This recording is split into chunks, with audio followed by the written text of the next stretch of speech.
오늘 로중 본문은 시편 54편 8절입니다. 주님, 내가 기뻐하며 주님께 제사드리고 주님의 이름에 감사드리겠습니다. 주님의 이름이 참으로 위로가 됩니다. 아멘. 그리고 가르침의 본문은 마가복음 12장 42절입니다. 그때 한 가난한 과부가 왔다. 그는 작은 동전 2개를 그 안에 던져 넣었다.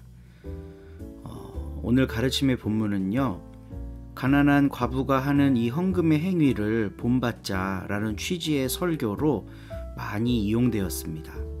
그런데요, 우리 서로 공동체가 성경을 읽는 방식은 한 절만 딱 떼서 해설하는 게 아니라 맥락 속에서 읽는 것입니다. 맥락을 보려면 전후 좌우를 봐야 되겠죠. 마가복음 12장 38절부터 예수님께서 율법학자들을 책망하시고 그들을 경계하는 내용의 기록이 있습니다. 그러니까 율법학자들은 회당에서 높은 자리에 앉기를 좋아하고 잔치 자리에선 윗자리에 앉기를 좋아한다. 그리고 40절에 펼쳐지는 말씀이 오늘의 본문을 해설하는 기초 자료가 되어야 되는데요. 그들은 과부들의 가산을 삼키고 남에게 보이려고 길게 기도한다 라고 이야기를 해요. 그리고 41절에 예수께서 헌금함 맞은쪽에 앉아서 무리가 어떻게 헌금함에 돈을 넣는가 보고 계셨는데 부자들이 여러 돈을 넣습니다. 근데 그 중에 가난한 과부 한 사람이 와서 2렙돈, 그러니까 동전 2개를 넣었다. 이 이야기가 이제 보도되어 있는 거예요. 그리고 44절 말씀을 보면요, 모두 다 넉넉한 데서 얼마씩 떼어 넣었지만 이 과부는 가난한 가운데서 가진 것 모두 곧 자기 생활비 전부를 털어 넣었다. 이렇게 얘기하고 있어요. 그러니까 율법학자들이 과부의 가산을 삼킨다라고 예수님이 비판하신 뒤에 이 뒷 내용이 나오는 겁니다. 과부가 전 재산을 털어 넣으면 여기서 이러시면 안 됩니다. 이거 가지고 가서 식구들하고 따뜻한 밥 한 끼 드세요 라고 하는 게 마땅한 성전 지도자들, 율법학자들이 그거 내는 거를 당연하게 여기는 이런 성전 체제, 이걸 예수님이 엄청 비판을 하시는 거죠. 그래서 오늘날 이 본문은요, 여러분 연약해도 헌금하기에 힘쓰십시오, 이런 식으로 해설돼서는 결코 안 되는 본문입니다.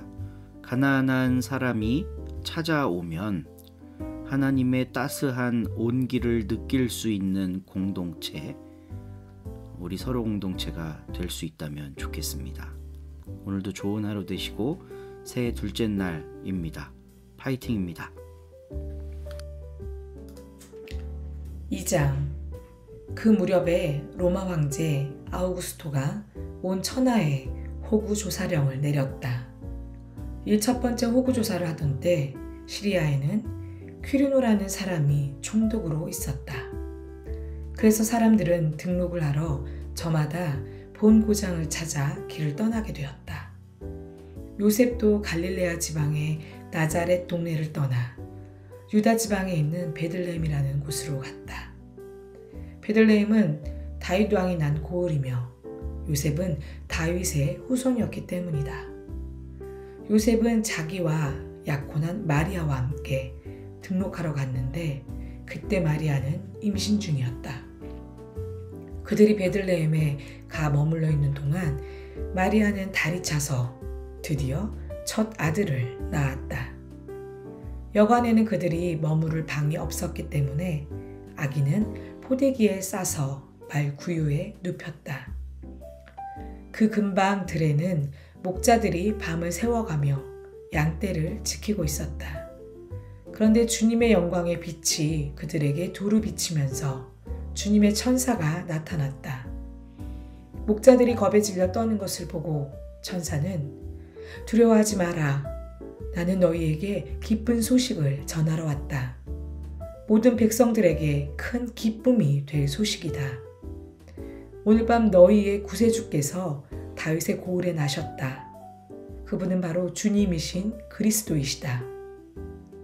너희는 한 갓난 아기가 포대기에 쌓여 구유에 누워있는 것을 보게 될 터인데 그것이 바로 그분을 알아보는 표이다. 하고 말하였다. 이때 갑자기 수많은 하늘의 군대가 나타나 그 천사와 함께 하느님을 찬양하였다. 하늘 높은 곳에는 하느님께 영광, 땅에서는 그가 사랑하시는 사람들에게 평화. 천사들이 목자들을 떠나 하늘로 돌아간 뒤에 목자들은 서로 어서 베들레헴으로 가서 주님께서 우리에게 알려주신 그 사실을 보자 하면서 곧 달려가 보았더니 마리아와 요셉이 있었고 과연 그 아기는 구유에 누워 있었다. 아기를 본 목자들이 사람들에게 아기에 관하여 들은 말을 이야기하였더니 목자들의 말을 들은 사람들은 모두 그 일을 신기하게 생각하였다. 마리아는 이 모든 일을 마음속 깊이 새겨 오래 간직하였다. 목자들은 자기들이 듣고 보고 한 것이 천사들에게 들은 바와 같았기 때문에 하느님의 영광을 찬양하며 돌아갔다. 여드레째 되는 날은 아기에게 할례를 베푸는 날이었다. 그날이 되자 아기가 잉태되기 전에 천사가 일러준 대로 그 이름을 예수라고 하였다. 그리고 모세가 정한 법대로 정결 예식을 치르는 날이 되자 부모는 아기를 데리고 예루살렘으로 올라갔다. 그것은 누구든지 첫 아들을 주님께 바쳐야 한다는 주님의 율법에 따라 아기를 주님께 봉헌하려는 것이었고, 또 주님의 율법대로 산비둘기 한 쌍이나 집비둘기 새끼 2마리를 정결례의 제물로 바치려는 것이었다. 그런데 예루살렘에는 시므온이라는 사람이 살고 있었다. 이 사람은 의롭고 경건하게 살면서 이스라엘의 구원을 기다리고 있었다. 그에게는 성령이 머물러 계셨는데 성령은 그에게 주님께서 약속하신 그리스도를 죽기 전에 꼭 보게 되리라고 알려주셨던 것이다. 마침내 시므온이 성령의 인도를 받아 성전에 들어갔더니 마침 예수의 부모가 첫 아들에 대한 율법의 규정을 지키려고 어린 아기 예수를 성전에 데리고 왔다. 그래서 시므온은 그 2 아기를 2 팔에 받아 안고 하느님을 찬양하였다. 주여, 이제는 말씀하신 대로 이 종은 평안히 눈 감게 되었습니다. 주님의 구원을 제 눈으로 보았습니다. 만민에게 베푸신 구원을 보았습니다. 그 구원은 이방인들에게는 주의 길을 밝히는 빛이 되고 주의 백성 이스라엘에게는 영광이 됩니다. 아기의 부모는 아기를 두고 하는 이 말을 듣고 감격하였다. 시므온은 그들을 축복하고 나서 아기 어머니 마리아에게 이렇게 말하였다.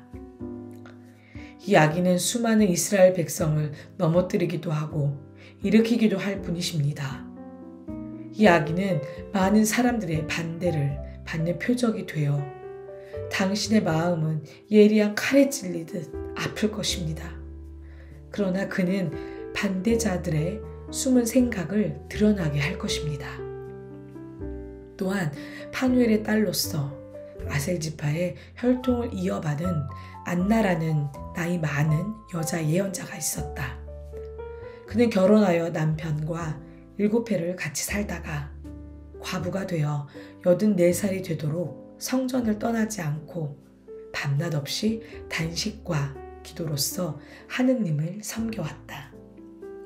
이 여자는 예식이 진행되고 있을 때에 바로 그 자리에 왔다가 하느님께 감사를 드리고 예루살렘이 구원될 날을 기다리는 모든 사람에게 이 아기의 이야기를 하였다. 아기의 부모는 주님의 율법을 따라 모든 일을 다 마치고 자기 고향 갈릴레아 지방 나자렛으로 돌아갔다.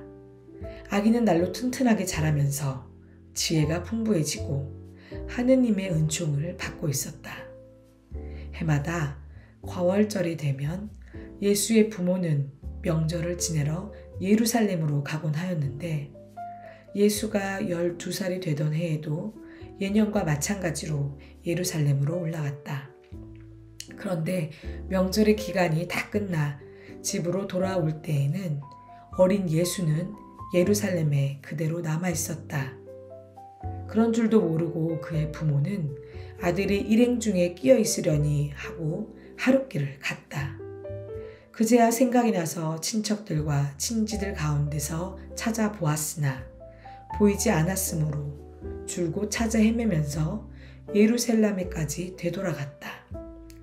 사흘 만에 성전에서 그를 찾아냈는데 거기서 예수는 학자들과 한자리에 앉아 그들의 말을 듣기도 하고 그들에게 묻기도 하는 중이었다. 그리고 듣고 있던 사람들은 모두 그의 지능과 대답하는 품에 경탄하고 있었다. 그의 부모는 그를 보고 깜짝 놀랐다. 어머니는 예수를 보고 얘야, 왜 이렇게 우리를 애태우느냐? 너를 찾느라고 아버지와 내가 얼마나 고생을 했는지 모른다. 고 말하였다. 그러자 예수는 왜 나를 찾으셨습니까? 나는 내 아버지의 집에 있어야 할 줄을 모르셨습니까? 하고 대답하였다. 그러나 부모는 아들이 한 말이 무슨 뜻인지 알아듣지 못하였다. 예수는 부모를 따라 나자렛으로 돌아와 부모에게 순종하며 살았다. 그 어머니는 이 모든 일을 마음속에 간직하였다. 예수는 몸과 지혜가 날로 자라면서 하느님과 사람의 총애를 더욱 많이 받게 되었다. 아멘.